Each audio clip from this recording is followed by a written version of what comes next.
I'm Jason. Good morning, everybody. Hey, what's up? In the KUM News Zoom room, Education Superintendent Jon Fernandez standing by. Good morning, John.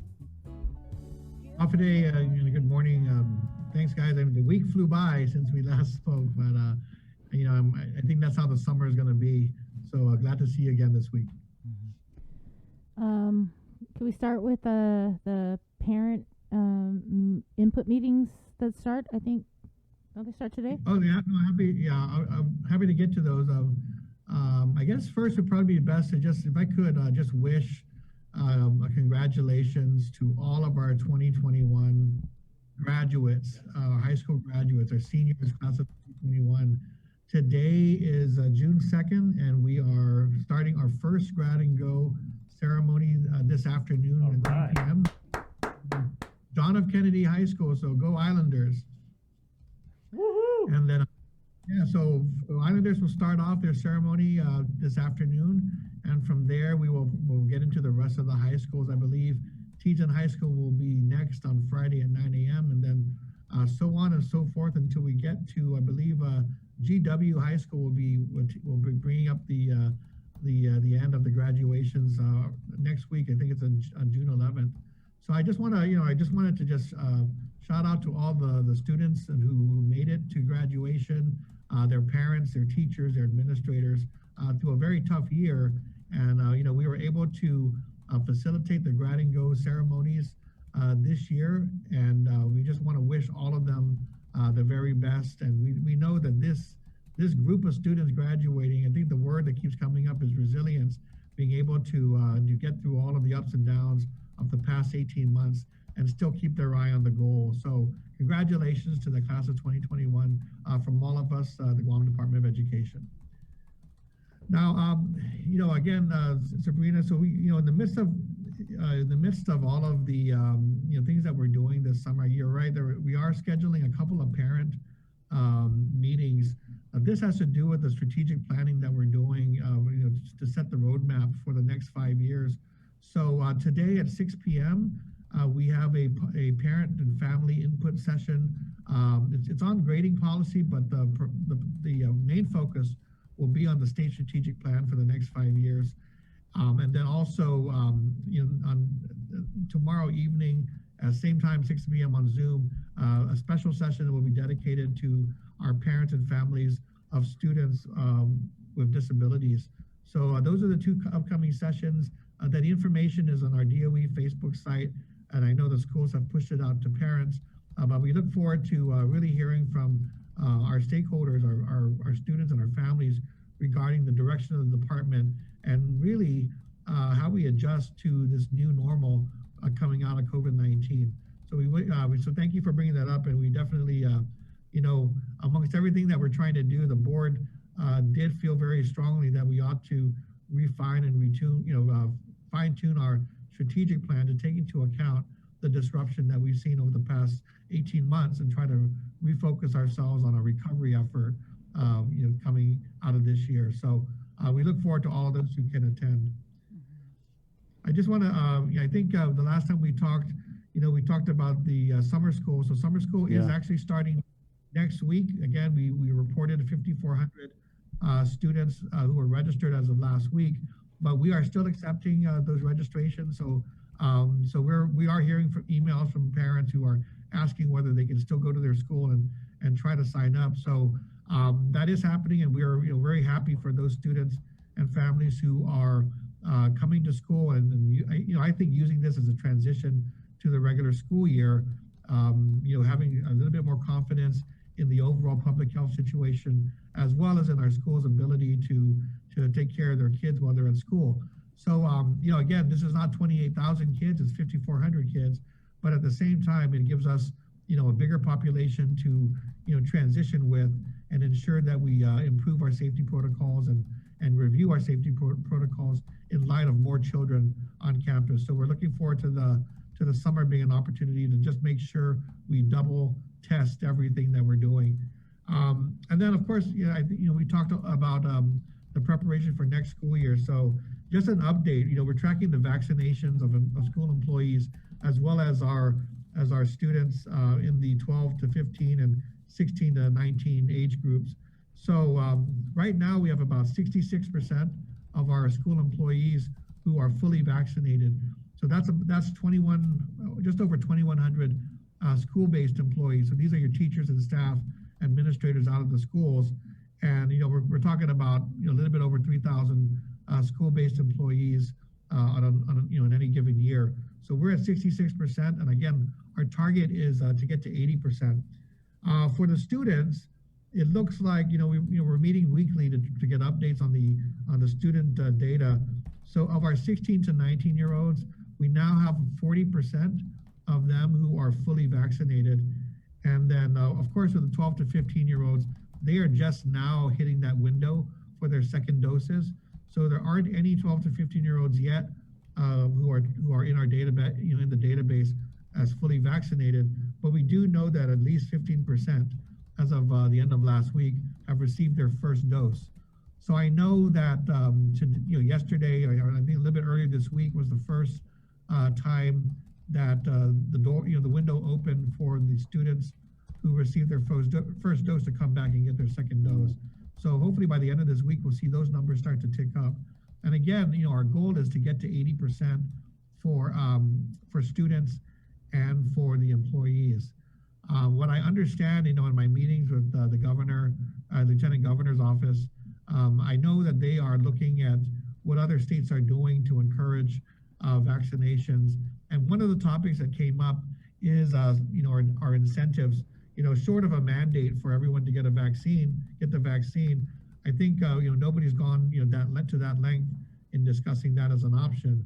But I know that I've seen other states, offer, basically like a lottery prize every week for those who got their vaccination. So I know that that's under consideration here. But what we're looking at is specifically for our employees and for our students. We're trying to brainstorm ideas to see what we can do to get students and their families and their employees to take the vaccine and get us to that 80% mark. So that's our goal, and that's the work that we're doing with public health. So just a brief update on those numbers. John, are you guys looking at summer school as kind of like a litmus test for the upcoming regular school year in terms of how we perform with face-to-face? Yeah, I mean, we're taking it from where we were last year, which was with the 6-foot distancing, the alternating days, and then we had about 30% of our kids, coming to school at any one time. Now we're looking at the 3-foot distancing. We're looking at, bus protocols and so forth, just to try to make sure that for those students who come, and they come every day now. So, I mean, they're not alternating, they're coming for the 4 days of the week from Monday through Thursday. And so coming, those several days in a row, that's the issue that we'll have to make sure we adjust to. So that has to do not just with the preventive protocols, but should there be any indication of someone being impacted by COVID-19 out of the community, that we, that'll affect our contact tracing and other response procedures. So definitely we're tuned up to have those students come back. We're excited to have them come back. We want to make sure that we give them a worthwhile experience. But yeah, you're right. It's absolutely an opportunity to just fine tune what we're doing, so that when we get 85% of our kids back, in August, that we're ready for that. How are you guys doing with spending your ESF 2 funds? Right. So we have we have ESF 1, ESF 2, and then the ARP fund. So ESF 2, the procurements are underway, and what I did the other day was with some of the time over the weekend was try to prioritize the urgent matters that have to get done. So I have a list of about 50 things that are on that that front burner list, as you can imagine. But yes, we're definitely again prioritizing and working to expedite the use of those funds for the items that are critical to the opening of schools. So a lot of focus on school maintenance, a lot of focus on the ventilation, the HEPA filters and so forth to make sure that we're ready to go on day one making sure that the PPEs are in place, and those items. There are other things that are also going to be coming that aren't necessarily crucial for day one, but those items are also being tracked to make sure that they get through the procurement process as soon as we can.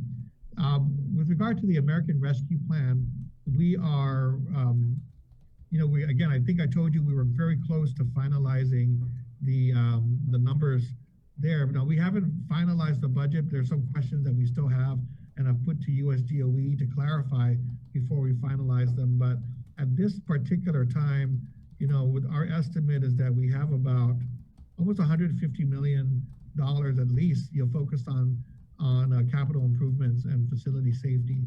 So of the 287 million, the share that comes to GDOE public schools is about 237 million.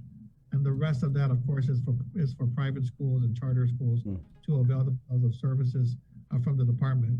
But of that 237, about 150 million of that is really going towards facility safety. And then, of course, the remaining portion of that, much of that is really focused on learning recovery as required by Congress.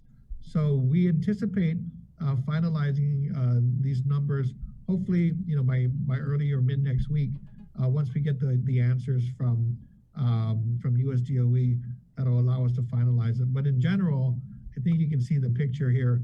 What we're trying to do is address the safety requirements of the school, help the schools, address those outstanding needs that they've had, and then try to sustain these safe environments over the next 3 to 5 years by putting in the investment now. So that's where we're probably going to end up. We met with Joe San Augustine last week in preparation for our appropriations hearing. It was supposed to be yesterday was our appropriations hearing, but it's since been postponed to the 21st. And part of that is because, we've gone in to assure him that, with the funding that we're getting, if those funds can address some of the budget requests that we had put to the legislature back in January, we definitely want to remove those items from the request. So as of when we met with him, we told him that, based on our review, we can probably bring that $373 million request down below 300 million, just based on, what was being set aside for capital improvements, as well as for instructional supplies and technology and so forth. So that's not, down to 200 million, it's below 300 million. And we're going to finalize, those numbers as we get towards the hearing date. The board will be meeting on June 15th. And at that time, I expect them to revise our budget request and resubmit it formally to the legislature. The other component we talked a lot about, and yet, we're still scrubbing to get to a final number, is the guidance from USDOE regarding the maintenance of effort. So with regard to the CARES Act, which is ESF 1, $41.5 million, we were anticipating a need to receive $207.9 million from the general fund and from the Territorial Education Fund for Operations. So that's the number we've given and shared with Senator San Augustine. And that number was supposed to apply to FY20, which is already done, and then this year, which is fiscal year 2021. So just based on that number, it looks like we're about a couple $1 million short from meeting that maintenance of effort in FY20, and then FY21 is still ongoing. So we'll see where we end up at the end of this year. So what we got to go do is figure out what do we do now that it's, now that we see there's a shortage. We want to go back and make sure we, double check the numbers, but work with USDOE to figure out what we do if we haven't met the maintenance of effort for period 1. For ESF 2, which is the 110 million, and then ARP, which is the 287 million, the formula changed. So now they're asking us to use a percentage of a percentage of what was provided in terms of state support for elementary and secondary education based on the overall spending of the government, and then take that number, which is around 30%, a little bit over 30%, and take that and apply it to this next budget. So we're really trying to get, hone in on the exact percentage that we are going to be submitting to USDOE. and work with the governor to make sure we're on the same page. But if that becomes the maintenance of effort, what we'll be saying by the time we get to the hearing is this is the percentage, recognizing the challenges and all the other issues going on with the government. What USDOE is requiring is that we meet a minimum level of support for K to 12 on the local side, and the percentage is going to be what we present to the legislature, and the failure to meet that percentage leaves us open to potentially losing access to those federal dollars. So again, I think what they'll be doing is taking that percentage and applying it against the overall appropriations for the government, and as long as we hit that mark, we should be okay. But if we fail to meet that maintenance of effort, the guidance that we receive, includes sanctions such as return or just, no longer having access to the federal dollars that are unexpended. So that's a big deal for us, and we're going to be working to clarify that before the 21st, which is our public hearing date. Wow. You said you had some additional questions for USDOE regarding some of the funding you guys got. What types of inquiries are those? So there are the focus is really on getting schools returned, to safe conditions and so forth. So we have a couple of things that we're seeking, to make sure these are allowable. So one of the requests was to determine whether new construction is allowed. We know that typically these funds are not used for new construction. So we were, but again, with these funds and these unusual times, we wanted to know if we could take build a pavilion, for instance, in an area that has been cleared at a school, so we could provide for some outdoor space with seating and shelter at a school that doesn't have it currently. So there's some items like that really are just a matter of, is it allowable? If it's not, we'll reallocate funds. We wanted to know if we could begin a pilot of school-based health centers, either at the schools or in a mobile fashion. Right now, working with public health, we're already doing a lot together to do the vaccinations and the testing. We anticipate that some of those items will still continue through the next couple of years, including COVID-19 testing at different schools.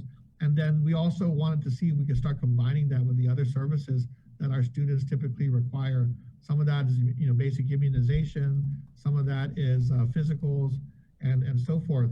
So we've been working on this with public health to put the necessary pieces in place to allow for that partnership. But we believe that this would be really, better, not better handled, but it would be a supplemental, it would be a support to public health to have more school-based, community-based services available. And if the Medicaid cap is lifted, that gives us access to funding that could be used to reimburse for these services that are being provided. So the question, of course, is then, can we use the ARP funds to support what are essentially new programs to address the health and safety? So it's something that came up late in the discussions, and of course, before we put it in, we wanted to get some clarity. So items like that are really kind of the tail end of this discussion. Now, of course, it's not going to shift. It's not going to shift the $237 million picture overall, but it'll help us finalize that list. But essentially, what those numbers I gave you, that's about 150 million will go to capital improvements. That's going to be roughly the same when we put the pencils down and finalize the request. Here's a comment. Jen comments in, will uniforms be required as school year 21-22? Stand by. June 15th is the board meeting on that. So that's when we anticipate to finalize some of those decisions. So all June 15th, board meets, and that will be on the agenda for resolution. Is it pretty controversial, John? Well, it's interesting because the focus on uniforms really came out of the financial, impact that COVID-19 had immediately. So we definitely didn't want to create more barriers to students returning to school when the time came. So the waiver was for a year to remove the uniform mandate and allow schools to set a dress code, but allow students to come in in clothes that met the dress code but were not officially the uniforms. So I know that the board members have been hearing the pros and cons of that. I mean, some parents and some families really want to go back to the uniforms. Some of the schools prefer the uniforms just because it's easier to keep track of who's on campus. And of course, trying to regulate some of the kinds of T-shirts that you can guess kids are wearing to school, right? So every now and then they'll send a kid back and get a more appropriate shirt on when you come back. So it'll of course take the burden off of the administration in that regard. But again, we do know that families are still being impacted by COVID-19, and so we want to be sensitive to that. My understanding is I heard, and maybe you guys can confirm that Guam High was doing away with uniforms for next year. So that was interesting news to hear them move away from uniforms on a base where uniforms are, typically typically required of everybody else. But I just heard that, so I know other schools are looking at their uniform policies and deciding what's best for their kids and families.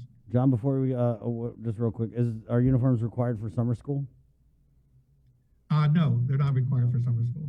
And then lastly, and I don't know if I missed it when you were discussing the spend plan for any of these Fed funds, but are you able to use any of the Fed funds to shore up any gaps or shortages in special education?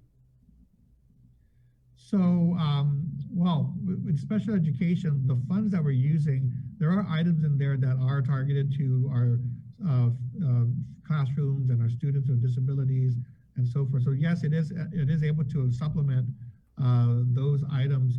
We're not using the funds to hire personnel on a full-time basis, as you might guess, because these funds run out, and at the end of 2 years, if you have employees who are not able to be funded on the local side, it becomes a big problem. We are using it to address some limited term support.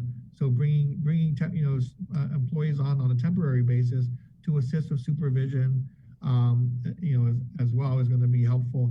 So yes, it'll help us with special education. But I know that special education will also see additional funds as well. We're just waiting to hear, word on what those uses what uses will be allowed for the use of those funds as part of the relief that's being provided by USDOE. All right. I want to say anything else, but I feel like you covered everything. Yeah, no, again, I'm sure I think at the end of the day, what I hope to be able to do is, again, part of our strategy is really focusing on the safety of our school facilities. And then again, with the vaccination drive, seeing how that develops over the summer, I think those will be critical in making sure that public health feels comfortable in relaxing some of the other strategies that are out there that we are also implementing. So again, our goal is 5 days a week for students who are coming back face to face. And while we of course have a plan B and a plan C and plan D, plan A is. But you don't have a plan E, do you? Right. Plan A, that getting back, that's just really critical to our kids, our families, and reopening this island. And we just can't see going to plan B easily and without a fight. So Lieutenant Governor knows that. He's on the same page. It's just a matter of making sure we're in line with all the public health statistics. Right on, John. Thank you. Thank you for the talk. Good info this morning. All right, thanks, Ike. Bring it in. Let's go. Viva GDOE! Viva! But and I like how the superintendent said that, Chris. We have obviously our plan A, then we got plan B, plan C. They probably would go straight to plan E because we don't say F in public school. No, we don't. We don't shoot for F. We go straight for the top. Yep, got it. Thank you, John. All right, thanks, guys. There you are, Jason. Hey, what's up? Hi. Hi. Hi. I was still trying to look. I was scouring the internet trying to see if Shark Scope is a known thing. I'm the Shark's only guy Hole. that It's Shark's Hole. Yeah. It's 8:56. Maybe that's why. Break time, guys. We're back with more of The Link next. Good morning. June makes the best malasadas in Hawaii, a fact not lost on